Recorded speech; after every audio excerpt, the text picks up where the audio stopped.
Nako, napakasaklap neto para sa kampo ni Digong. Ito po, meron tayong babasahin na notice. Notice of KOJC's non-participation in Maisog Rally. Wala na nga po masyadong uma-attend dyan sa mga rally na yan. Tapos eto pa, ang grupo ng KOJC ay hindi na rin daw makikisali dito sa Maisog Rally na ito.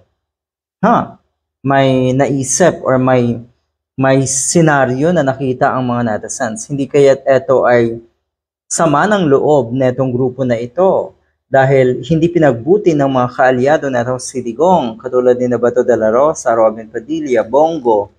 Hindi nila napatigil yung operasyon dyan sa KOJC compound hanggang sa tuluyan na ngang masakote etong si Kibuloy. Hindi kaya't ganon.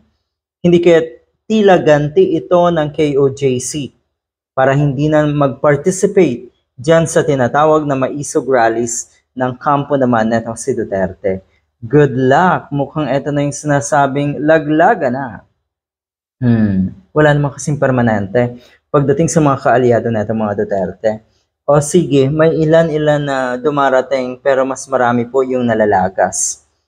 Kaya sigurado, kalaunan, sa bandang huli, siguradong wala nang matitirang kaibigan. Yung lahat ng nakapalibot dito sa mga Duterte ay magbabaliktara na rin.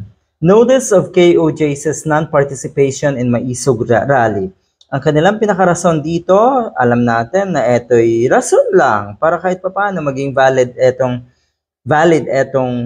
notice nga na ito of non-participating dito sa mga rallies. Ang sabi dito, due to many constraints, the Kingdom of Jesus Christ is no longer able to participate in any Maisog rallies.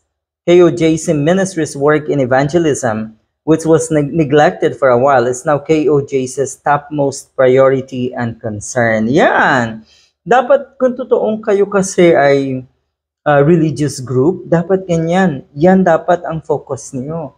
Yung sinasabi niyong evangelism, work in evangelism, at kung ano-ano pa tungkol sa pagiging relihiyoso. Yung upliftment of spirituality, yung consecration of your spirituality, alam niyo na yun, di ba?